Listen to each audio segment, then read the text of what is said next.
tentang kerjasama desa.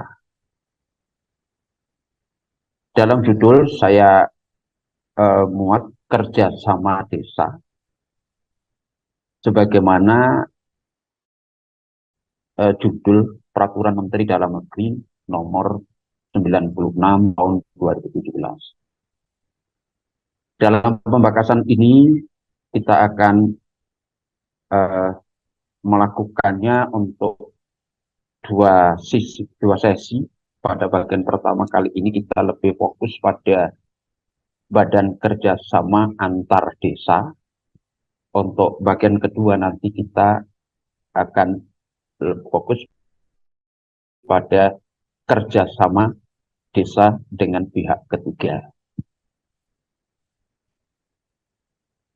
Rujukan hukum yang kita pakai selain daripada Undang-Undang Nomor 6 dan PP 43 peraturan perubahannya, juga kita mengacu pada Permendagri Nomor 111 tahun 2014 ini tentang pedoman penyusunan perundang-undangan di desa atau peraturan di desa.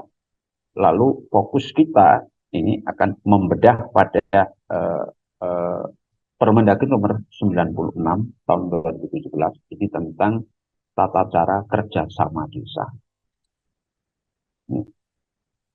Jadi kita fokus ini. Di samping itu, ya tentunya silakan juga memperdomani perda, pergub daerah masing-masing, dan tentunya penindaklanjutan terhadap perdes, perkades, kepkades di desa masing-masing.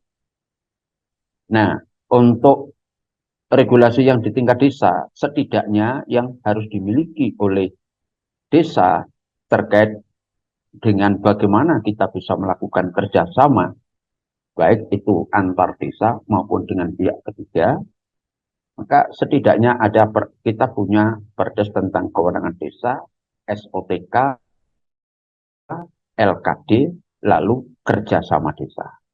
Dari situlah nanti akan muncul keputusan kepala desa tentang badan kerjasama desa.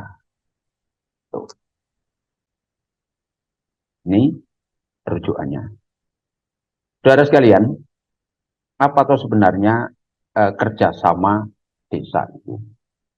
Di Permendagri 96 itu diuraikan kerjasama desa itu kesepakatan bersama antara desa atau dengan pihak ketiga secara tertulis untuk mengerjakan program-program baik itu bidang pemerintahan, pembangunan, pembinaan kemasyarakatan maupun pada pemberdayaan.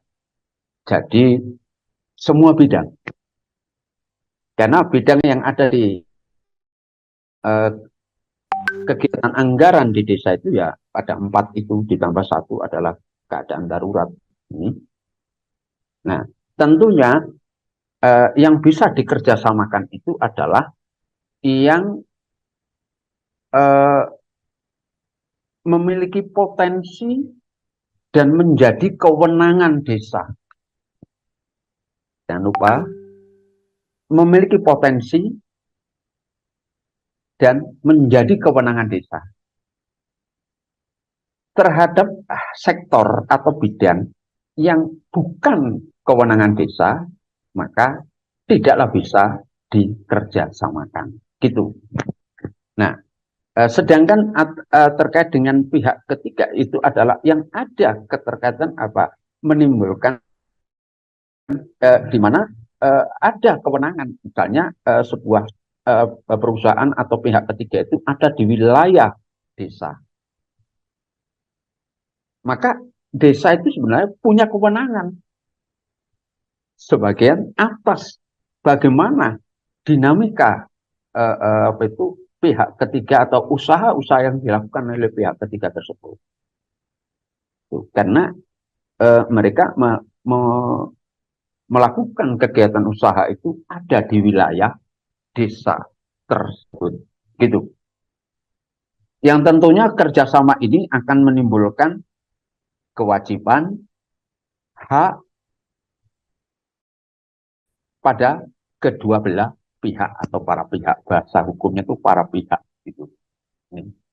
Nah, dari pengertian ini kemudian yang saya ulas awal tadi bahwa kerjasama desa itu jika dibagi, diidentifikasi itu ruang lingkupnya itu ada kerjasama antar desa dan ada kerjasama dengan pihak ketiga. Kerjasama antar desa itu bisa terjadi antara dengan satu desa, artinya dua desa ya, dalam satu kecamatan ada dimungkinkan dua desa atau lebih berbeda kecamatan, tapi dalam satu wilayah kabupaten. Sedangkan ada pula kerjasama itu dengan antar desa satu atau lebih, tapi di luar kabupaten. Jika itu yang terjadi, maka aturan yang dipakai adalah harus merujuk pada kerjasama daerah. Kerjasama daerah. Ini. Jadi, karena ada aturan yang terkait dengan bagaimana ketentuan kerjasama antar daerah itu ada. Itu. Soalnya Pak, bisa terjadi, misalnya satu desa di Lamongan, kerjasama dengan satu desa atau lebih yang ada di Trenggalek, bisa jadi. Kalau itu yang dilakukan, maka tidak bisa lepas dari bagaimana aturan terkait dengan kerjasama antar daerah. Ini harus diikutkan menjadi rujukan peraturannya. Gitu. Nah, dari kerjasama antar desa ini, antar pemerintah desa, itu dituangkan dalam naskah tertulis yang kemudian lazim disebut dengan peraturan bersama kepala desa. Jadi wujud daripada nota kesepakatan atau nota kerjasama itu adalah dituangkan dalam peraturan bersama kepala desa. Berbeda dengan kerjasama dengan pihak ketiga. Dalam kerjasama dengan pihak ketiga, baik itu atas prakarsa desa maupun atas prakarsa pihak ketiga, tidak melahirkan peraturan, tetapi melahirkan perjanjian bersama. Nih, perjanjian bersama, MOU, itu, atau perjanjian mungkin dengan bahasa lain terserah, yang penting adalah bukan peraturan bersama kepala desa, melainkan adalah semacam perjanjian bersama. Begitu. Itu ruang lingkupnya kerjasama desa.